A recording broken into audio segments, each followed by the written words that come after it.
Okay, well, we're back for another AmeriCorps Connections, AmeriCorps Alumni podcast. We had a little bit of technical difficulty in the beginning, but we figured it out. I'll have to double check. I don't think Mercury is retrograde, but maybe it's about to go retrograde. But the moon is moving from Cancer, which is an emotional sign, into Leo, which is all about me and celebration sign. So this is going to be a great conversation. I'm super excited to have my new guest, Libby McClayton, with us.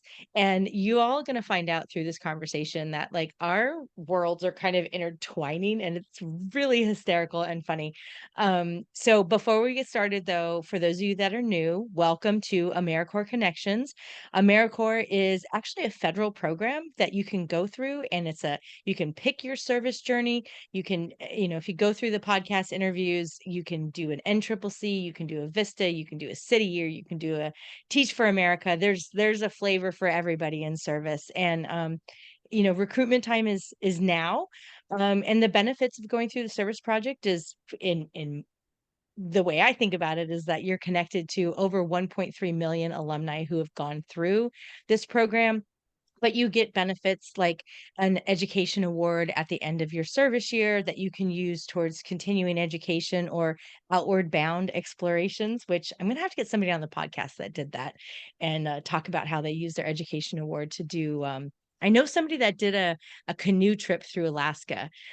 So I'm Nikki Fiacco, and I'm the founder and brainchild of AmeriCorps Connections. And really, my mission is just to try to connect with as many AmeriCorps alumni as I possibly can. Like I said, there's 1.3 million of us out there, and we all share a similar but different experience of service. The service that you experience in NCCC is extremely different than what you experience from a city year or a state and national program. But I want to hear all the stories. But what I'm really excited about is where people are now and what you're doing.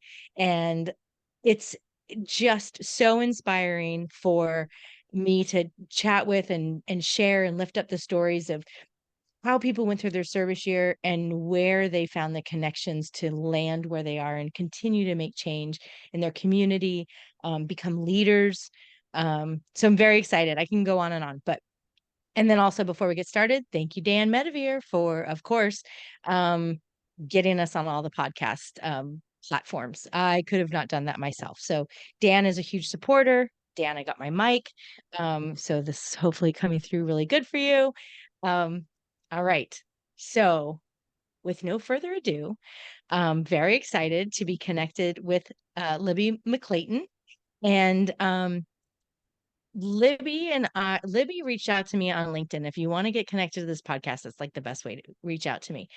But Libby, I want to ask you first where did you serve? What program did you serve in? And then I'm going to ask you the big question.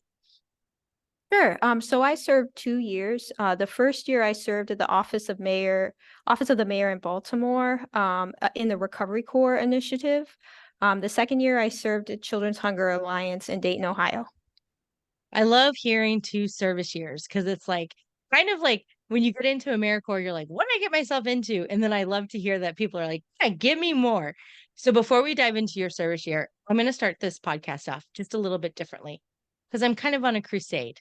But I want to hear what you're super excited about, like just in your regular life, like not service or whatever it is. What are you excited about? Sure. So I recently bought a condo. So it's kind of like an open slate, getting things together, getting things organized, trying to find artwork.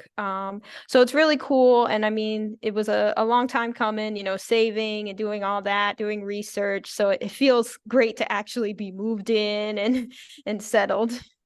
Oh my gosh, I'm going to do a Zoom reaction. That is so excellent. Congratulations. That has got to be just a really great feeling. That's great. Okay. I'm glad that I opened the interview with that because that puts us all in like a pretty cool kind of vibration. So Mhm. excellent. Congratulations.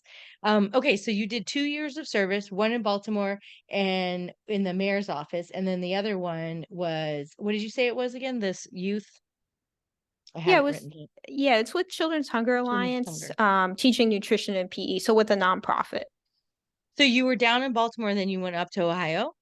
Yeah, because I was looking for programs that were like centered around nutrition.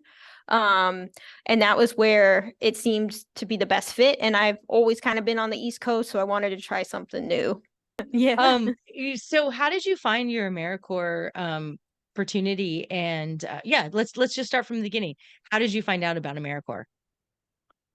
So I knew a little bit about, so my brother had served right after high school in city year. So I knew a little bit about that kind of service. And I knew about like Peace Corps because I feel like everybody just kind of knows about Peace Corps. And then when I did a little more digging on my own, and then I found just AmeriCorps, just, through different just position searches. AmeriCorps Mm. pops up in search engines. There you don't have to necessarily be on the AmeriCorps portal. Like you could see it on Indeed, like Google Jobs. So you found AmeriCorps through a portal and you applied, and so you went into this Baltimore City. And what'd you do there?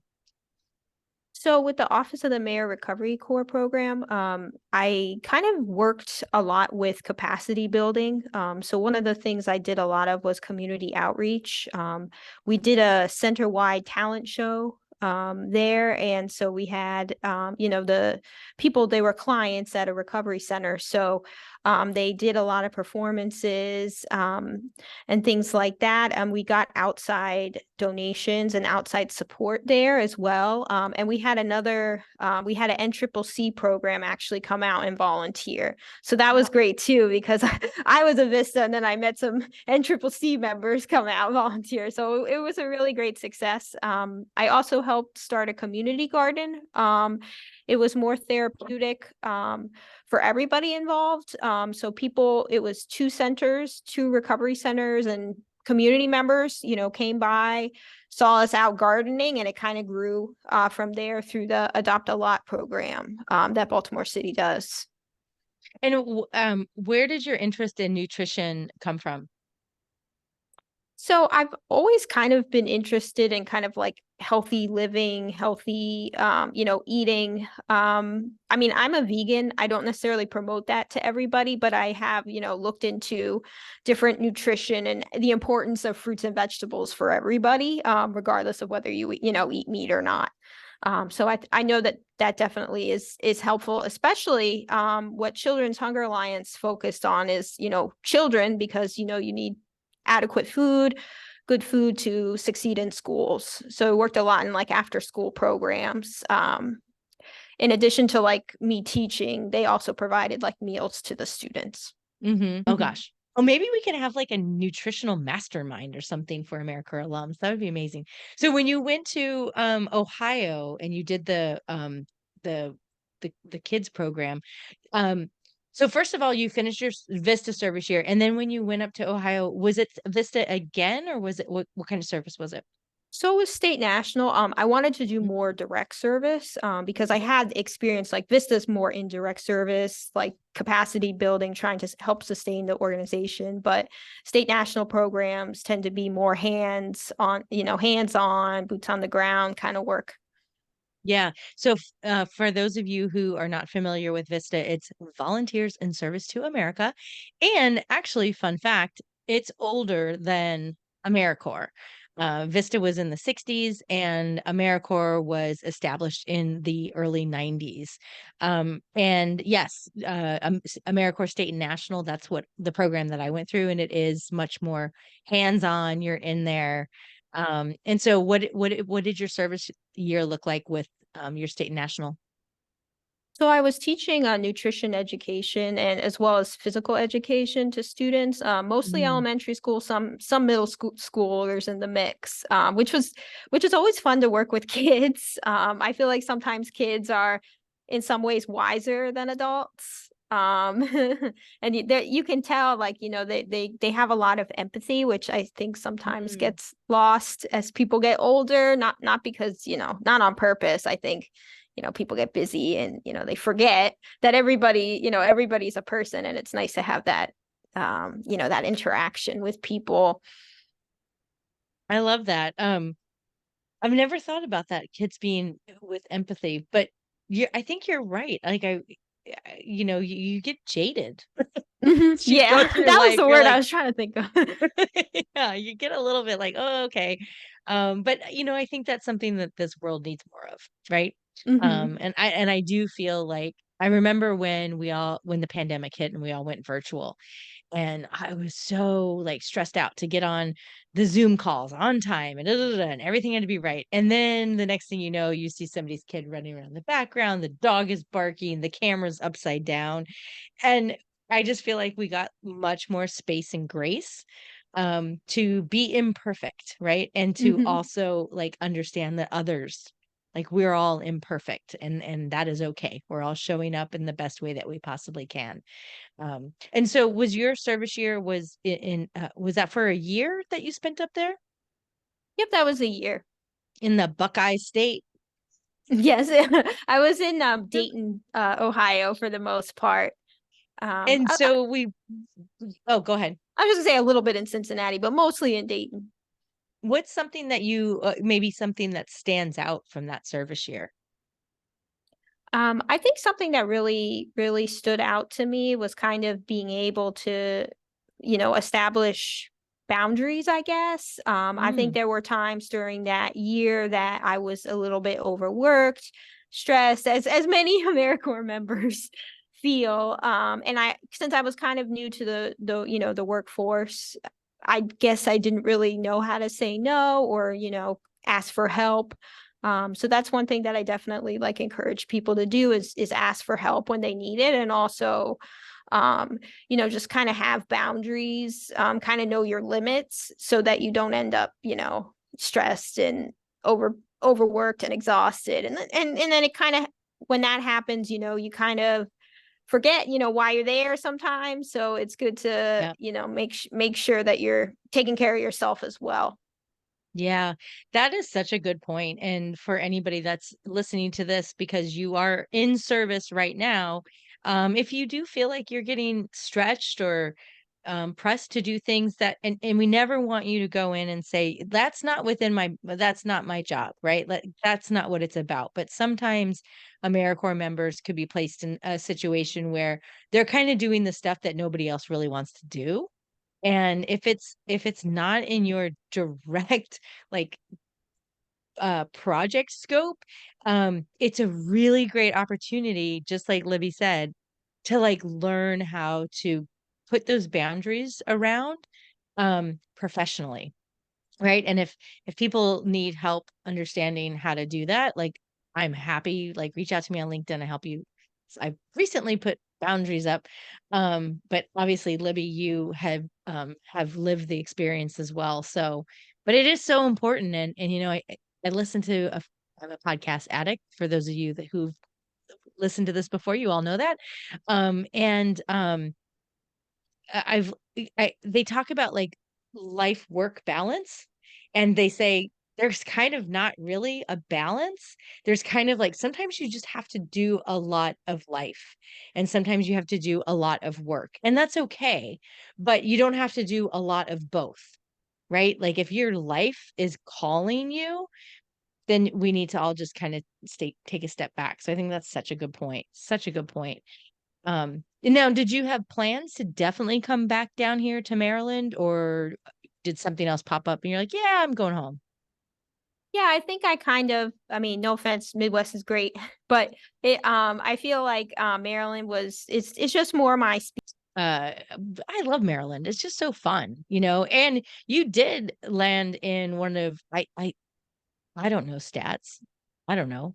PG or you're in Montgomery County, and that's Hmm. like, that's kind of a hub for Washington, DC. It's like a super vibrant spot in Maryland. So I can imagine that the pace in parts of Ohio was just a little bit different for you. So you finished your 2 service years amazingly, finished a VISTA year.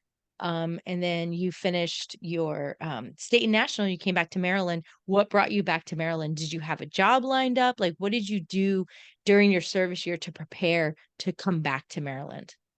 So I didn't have a job like lined up right away. But then, through the search process, I ended up at a nonprofit, Community Action Council, in Howard County. And so I worked with the Head Start program, and I was a health program assistant. So it was very similar to the work So cool. that I did in AmeriCorps. So I would coordinate like the vision, dental screenings, and I would write in like health alerts.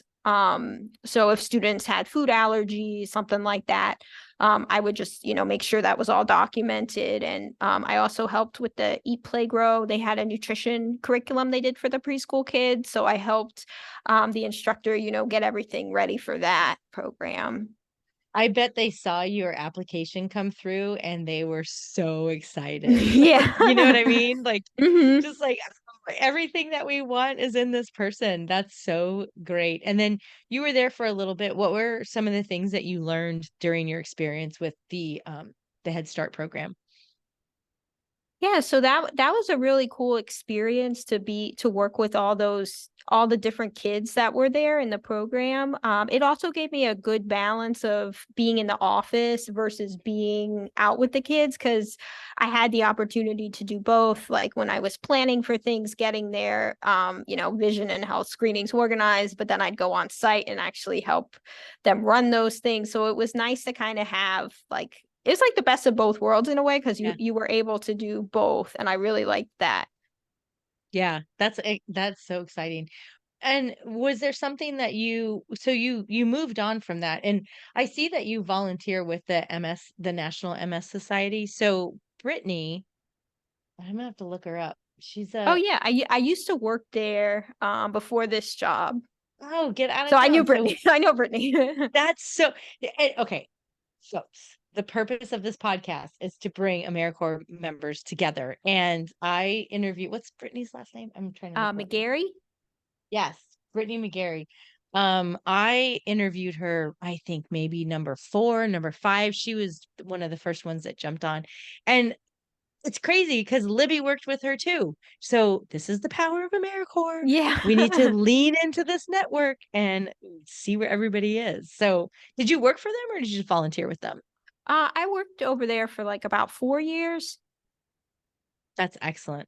And then I'm literally just going through your LinkedIn right now because I next up is yoga instructor. So let's link service to yoga. I think we can do that. I definitely think we can do That that. would be cool. Well, I mean, if you think about it, like absolutely, because you're opening up all your chakras and you're opening up and clearing things out. And then you're available for service. You're available for empathy. You're available for compassion. Um, so what drew you to yoga? I'd love to hear that story. Sure. So, prior to my job at the MS Society, I had a job. I was an associate director of an AmeriCorps program. So, hey, more AmeriCorps for me. And I was in DC. And so moving from Columbia, which is like a suburb, to DC, it was more like hustle and bustle. Like I was taking public transit, which in Columbia not much of it over Yeah. there. So I kind of needed like a refuge. So I started to just kind of take classes at different Mm. studios that had intro offers and and things of that nature. And then, I decided, hey, I really like this. This is a really good stress relief tool for me. And so I decided to take a yoga teacher training originally just to kind of deepen my practice. I didn't really have an Mhm. intention of teaching. But then it turns out that I just ended up teaching. I was like, hey, I kind of miss, teaching and kind of spreading the joy of yoga to other people. So yeah, then I just started teaching.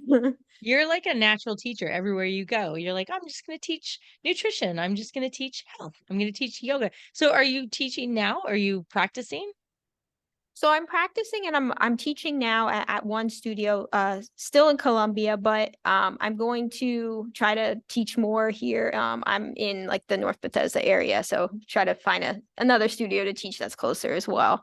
This is just another way that our lives have intertwined. I did a yoga teacher training. I was 4 hours away from graduating, and then my work took me away, and I couldn't finish with my certificate. Oh, But I same sort of thing for me. I was like, I love yoga, and the teacher certification process was beautiful. I mean, it just like, I mean, yoga to me is if if I don't know what to do, I just do yoga, right? I Mhm. just it's That's just you know what and then sometimes I'll see things for like retreats and stuff, and they're like, go do not retreats, but recently I was at a conference and they were like morning yoga, and I'm like, I can't do that in the same stuff that I'm gonna wear to the conference. Like, if I'm gonna do my yoga, I'm gonna do my yoga, and I always end up Mhm. in a deep meditation.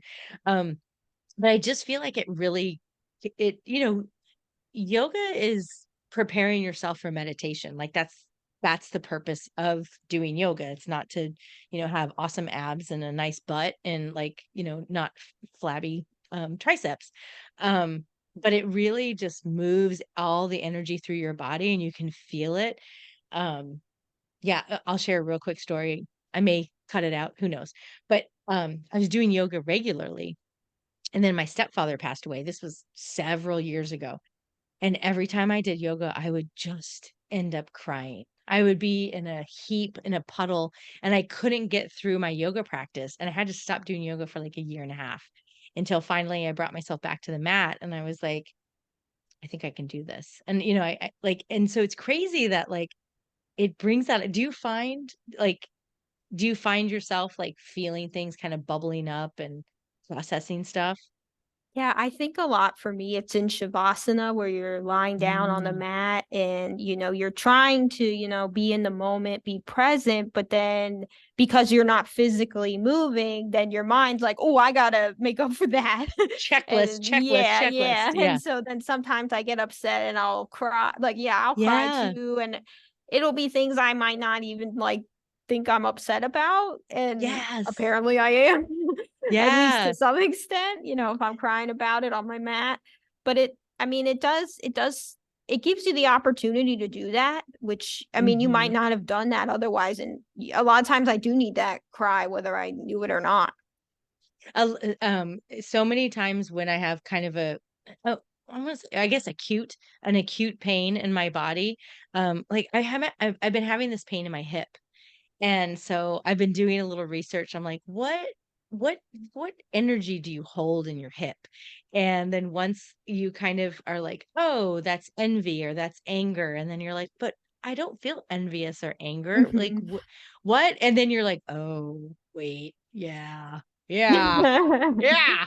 Let me think about that. And then I kind of like do a little practice and then meditate about it. And then sure enough, that pain is gone. And I do think that yoga helps us just process those things through the body. We could do a yoga practice for AmeriCorps alum. I don't know. This Yeah, that would be fun. awesome. Totally. Okay. So you're doing yoga. Love that you're still doing yoga. What else? So tell me, let's go to like kind of like where you are. What are you doing now? And how do you think that your service year was kind of we can already see the thread going through, right? But how do you think that what you're doing now, and I definitely want to touch on Break a Difference because I think it's funny that both of us are part of that organization. Shout out to Brian Pham, and all his peeps. Yeah. So where are you now, and how do you think that your service year was kind of a thread through that? So I'm the service learning coordinator on the Rockville campus of Montgomery College, in Maryland. So yay, service learning. So I mean, it's very similar to volunteering, except you add the reflection piece to that, just kind of reflecting on what you did and how you made an impact and just what you learned about the community and where you served. Um, yeah, so I mean, I really enjoy my job right now. It's great to work with students, especially. I feel like that's how I became involved in service. The reason I signed up for AmeriCorps was I did an alternative winter break. And it was really like an eye-opening experience for me, really working. We worked in homelessness in DC. My college was in New Jersey, by the way, so it was like a for some people it was a longer Yeah. trip than it was for me. It's But funny. yeah, and it was really a good way to realize, homeless people are people. People. Uh, we had a dinner and we cooked dinner for the homeless, and it was great to hear from everybody and just connect with people, hear their stories, and just know that a lot of them have really, really good hearts. And one of the people I talked to, she was like, I may not have a lot, but I have a good heart and I'm always generous. And that really, really touched me when she said that. Because I think it gave me a new sense of gratitude, just for being here every day and being alive. Wow. I mean, that's a powerful statement. Just having somebody say, I don't have much, but I have a good heart. But isn't that all when it comes down to it, don't we all really only have like love? Because people aren't going to remember what you give them or what you say, but they're going to remember how you made them feel. Mhm. And if you're blocked off, or you're not giving, and not giving in the sense of giving material things or financial, but just giving in the sense of attention. It's tremendous that she's Mhm. a and also that, like, thank God that she still sees her value, right? Because somebody in that position could feel like, I have nothing, to offer this world. Um, and so you're in Montgomery College, Mhm. service learning. And so what in your role, do you help faculty members incorporate service learning, or w- what exactly do you do with the service learning aspect of your role? Sure. So I do a bunch of different things. So one of the things I do is help faculty that might have a service learning component in their course. I help the students, help place them in organizations, help just, do presentations, let them know what service learning is, because they might not know what it is. I also just kind of help with, there's a program called Impact MC, that looks at the sustainable development goals, and students in that program design a project around one of the goals that they pick. We had a group last year do good health and well-being. So their project was healthy eating on a budget, and they work with Maryland SNAP education to just kind of get healthy meals out there to students, good recipes, good tips, how to save money when you cook, and save Yeah. time, because that's often an issue with everybody. How do I have time to cook? How do I have the money to pay for it? Like, what's some tips I could use? And then we also have, in our college, service learning is under student life. So we Hmm. will have Spirit of Service days, which are days of Okay. service. We did one homeless resource day, we did one at a farm, one on financial literacy. So all different topics so people can find what's interesting to them. And we also do alternative breaks. And we did one to Puerto Rico this past spring. So that was fun. We helped rebuild some houses after Hurricane Maria and did some rainforest work, and, incorporated a little bit of tourism in there too. So that was awesome. Wow, you have a lot going on and a lot to coordinate. Like, so many people to keep track of. And I love how you brought in the sustainable development goals. Um, that was when in 2017, 2008, 2017, my eyeballs were open, my brain was broken. That's when I realized, like, volunteerism was an actual industry, and it went all the way from like nonprofits to corporations. And shout out to Realized Worth, Chris Jarvis and Angela Parker, who found something in me and for some reason just decided that, like, I needed to be part of the Impact 2030 sustainable development goals regional leader. And I was able to go to the United Nations and be part of a national international conference and have this conversation about these sustainable development goals. Um, that's very exciting. And you guys are a community college here in Maryland, and you're on this, you know, it's fantastic. I love this. Yeah, and it's great because I think we are most diverse community college in the 48 continental states. I think there's one in like Hawaii that beats us out, but Yeah, yeah, so it's great. I meet that's students so from cool. everywhere, all different perspectives. It's Oh my really gosh. awesome. Um, is there anything else that you want to just lift up or share? Anything that you're working on professionally, personally, that you would just love our audience to know about? Sure. So I am on the AmeriCorps Alums DC board. Um, and so I recommend after anybody does service, you get get connected to your board. If anyone is in the DC area, we are accepting applications through tonight, November 3rd. To A be lot on of the time, board? yeah. A lot of Okay. times we do extend the deadline, so you might see it extended till a couple weeks. But yeah, so there's different positions, professional development, um, service fundraising, and there's one that I seems to service volunteering the service chairs, and there's different events that they do. Some are social, some are service, some are professional development. So even if you don't want to be on the board and you just want to attend an event, that's cool too. Like you can attend events, see what you like the best, and then maybe be on the board or put an application in. I love that. So that's so funny. I was at an event in DC for Serve DC. It was their all corps event where they invited alumni and then current members. So I met Jackie Searly. Yeah, she's on the Um, service chair of the Yep. board. And then Callie Moore, we Mhm. reconnected. We were connected through the Do Good Institute at University of Maryland.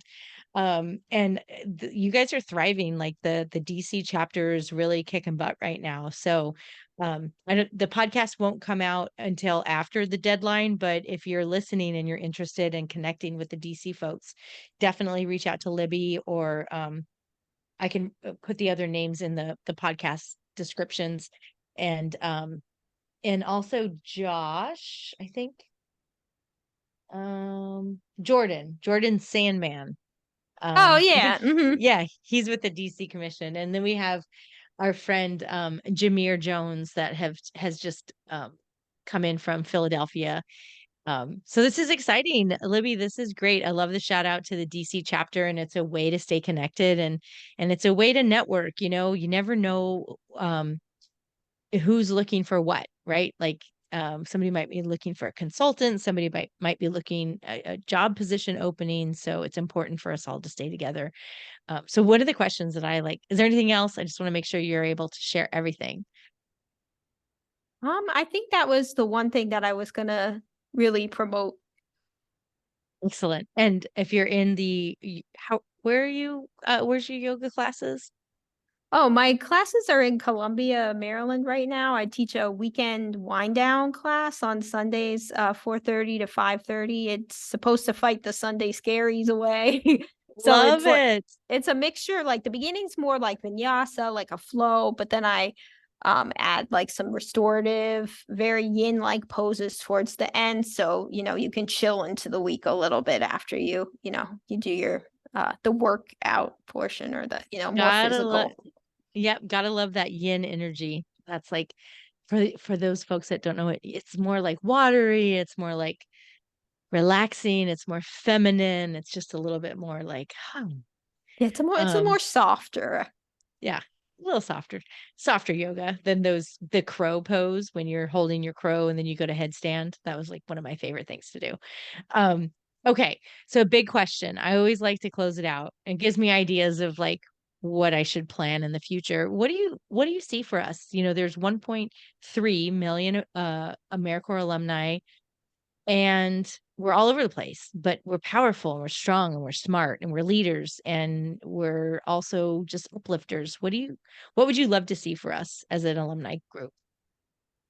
That is a great question. One thing that I'd like to see is more of the connections from like AmeriCorps programs to AmeriCorps alums, like Mm. chapters. Mm. Because I think sometimes people don't know about it, or they don't necessarily know what the point of an AmeriCorps alums chapter is. They Yeah. kind of do their service year and then, go to school or, do something else. So I think it would be cool if there was like some way to better connect AmeriCorps members to those local chapters. And then I feel like on a more national level, it would be cool if we could do more professional development Mm, opportunities together, and just kind of, and we're such a vast network that everybody, or not everybody, whoever wanted to yes. contribute could contribute.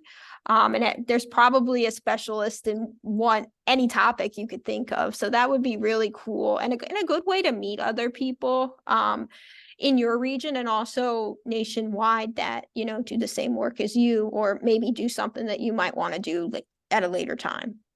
I love this. I love everything about this. And you're absolutely right. I mean, I've recorded over 30 interviews with AmeriCorps alums, and everybody's doing something different in a different field. The podcast that just came out on November 3rd, um, uh, Jason Rose, and he's working for state transportation, but it directly relates back to his NCCC year.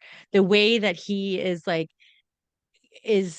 thinking about expansion in transportation. He's bringing the thread through from his NCCC year and being out in, the tents in the mountains and all that stuff. So, I agree. Like, we just need to connect. Everybody is in some field somewhere, somehow. And so I love those ideas. Libby, this has been absolutely wonderful. And I think it's funny that we're going to probably run into each other during our 9 to 5 jobs. Yeah, This is, definitely. I like to call this my 7 to 11 job. Then I have my 9 to 5. So thank you so much for jumping on the podcast. I know we had to move some schedules around, but it worked out. And for those of you out there, thank you so much for listening to the AmeriCorps Connections podcast. Please, if this was interesting, you're excited about this, you laughed at some of the stupid things that I said, share with people, subscribe. It makes a difference. It actually really makes a difference. So thank you. And we'll be back with another AmeriCorps alums next week. Thanks so much. See ya. Bye. Thank you for having me.